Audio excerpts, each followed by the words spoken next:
यहाँ ये पार्किंग के अंदर ही ना इन्होंने रोहतास फोर्ट के ये जो पूरा मैप है ना, इसको नस्ब किया हुआ है।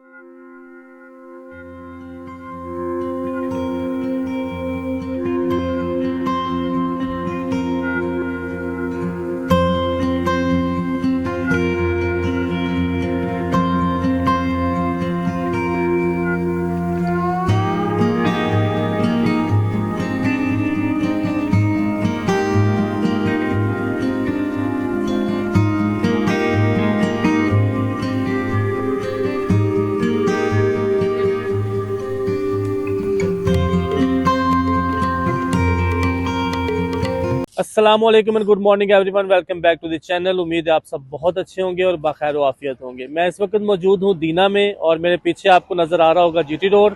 और ये जो मेन गेट आप देख रहे हैं, ये गेट रोहतास रोड के मेन एंट्रेंस के ऊपर बनाया गया है।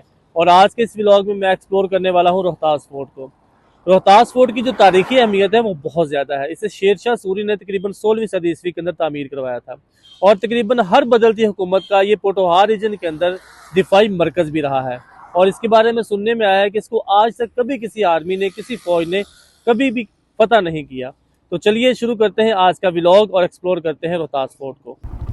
बिस्मिल्लाहिर्रहमानिर्रहीम। सुब्हानल्लाज़ी सख़्खर लना हाज़ा व मा कुन्ना लहू मुक़रिनीन व इन्ना इला रब्बिना लमुनक़लिबून। या अल्लाह खैर व आफियत से आज का दिन गुजर जाए। अच्छा, रोहतास फोर्ट की ये लोकेशन जो है ना, ये कोई इत्तफाक नहीं है बल्कि इसकी एक पूरी स्ट्रेटेजिक अहमियत है।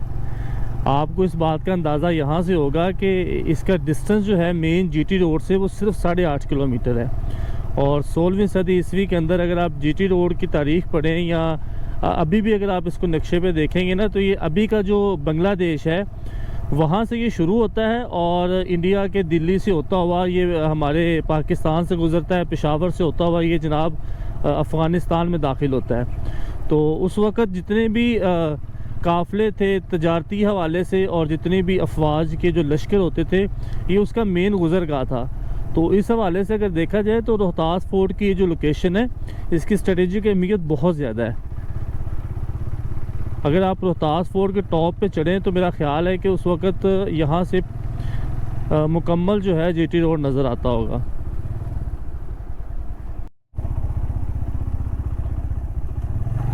फाइनली जी हम लोग इंटर हो गए हैं रोहतास फोर्ट के अंदर।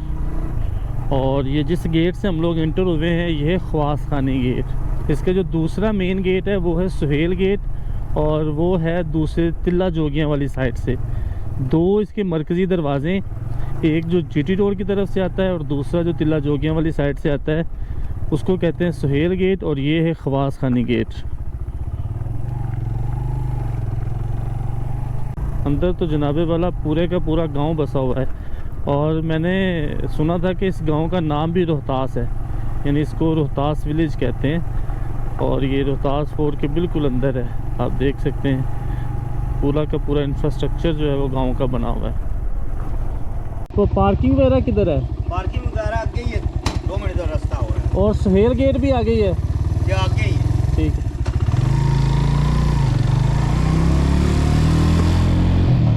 ये मुझे लगता है कि पार्किंग आ गई है। हाँ, यहाँ पे बाइक लगाएंगे। यहाँ पे कुछ फॉरेनर्स भी आए हुए हैं। अच्छा, फॉरेनर्स मैंने देखा है कि ऐसी जगहों को बहुत ज़्यादा विज़िट करते हैं जो हेरिटेज टाइप जगह होती हैं।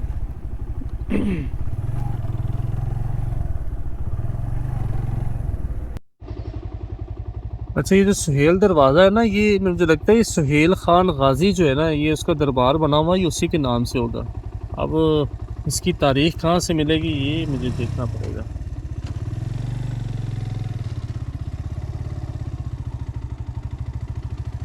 चलिए फिर बाइक यहाँ पे पार्क करते हैं और फिर आगे जाते हैं।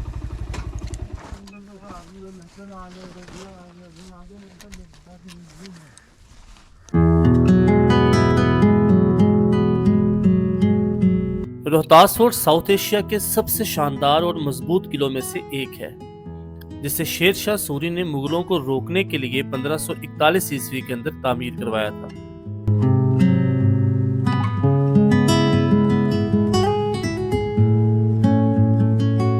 इस किले के टोटल 12 दरवाजे हैं, जिनमें सुहेल गेट और ख्वास खानी गेट को मरकजी हैसियत हासिल है, जबकि दीगर अहम दरवाजों में काबुली गेट और शाह चांदवली गेट शामिल हैं। अगर देखा जाए तो किला रोहतास सिर्फ एक इमारत नहीं है, बल्कि पूरे का पूरा एक डिफेंस सिस्टम है।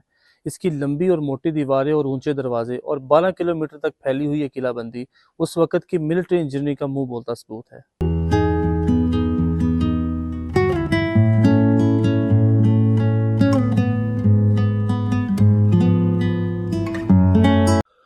मुझे यहाँ पे ना पता नहीं है कि अब ये क्या चीज़ है, क्योंकि यहाँ पे कोई बोर्ड नहीं नस्ब हुआ हुआ, कोई डिटेल्स नहीं लिखी, लेकिन मुझे लग रहा है कि जिस तरह वो टर्किश ड्रामों के अंदर दिखाते हैं ना कि पुराने दौर के अंदर जो किलों के अंदर उन्होंने वो अपनी जेल खाना टाइप बनाया होता था, मुझे लग रहा है कि ये भी कोई उसी तरह की चीज़ है। अभी अंदर जाके इसको विजिट करते हो, चेक करते हैं क्या है ये।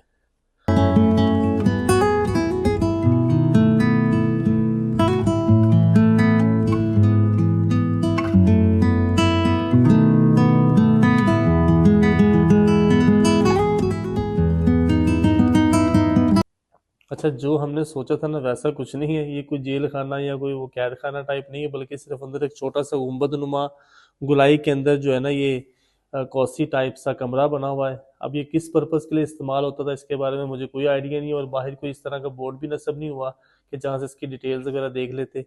अगर आप में से किसी को पता हो तो अपने कॉमेंट बॉक्स में ज़रूर बताइएगा।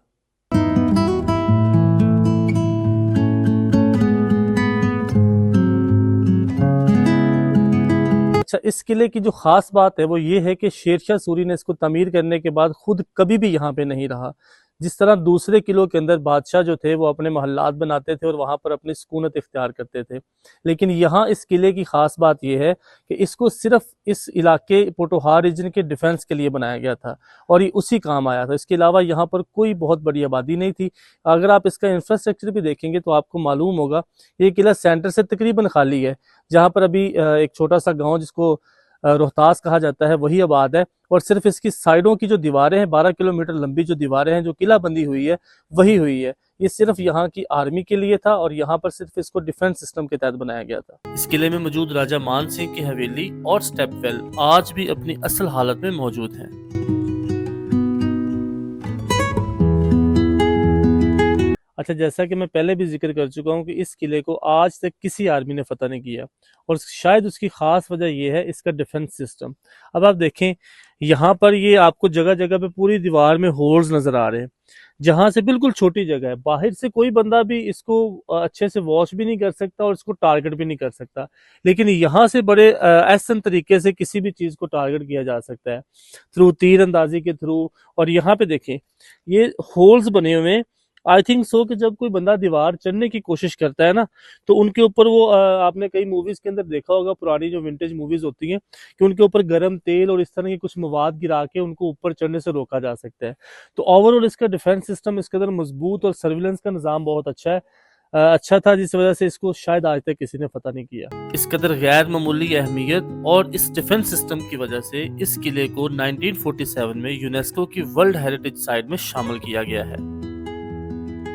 अच्छा, यहाँ ना मेरे पीछे अगर आप देखें तो एक म्यूज़ियम भी बना हुआ है शेरशाह सूरी म्यूज़ियम के नाम से, लेकिन बदकिस्मती ये हुई है कि ये बुध वाले दिन बंद होता है और संडे को ओपन होता है और पूरा हफ्ता ओपन होता है। वो कह रहे हैं कि संडे को ओपन होने की वजह से बुध को हम छुट्टी करते हैं, तो शायद बुध वाले दिन जो है टूरिज्म कम होती होगी, लोग कम आते होंगे, तो शायद यही वजह है। तो अभी उधर तो नहीं जा सकते। बहरहाल आज का ये जो व्लॉग था यहीं पे ख़त्म करते हैं। अगर वीडियो आपको पसंद आए तो सब्सक्राइब ज़रूर कीजिएगा और शेयर भी ज़रूर कीजिएगा और लाइक कर दीजिएगा। Thank you.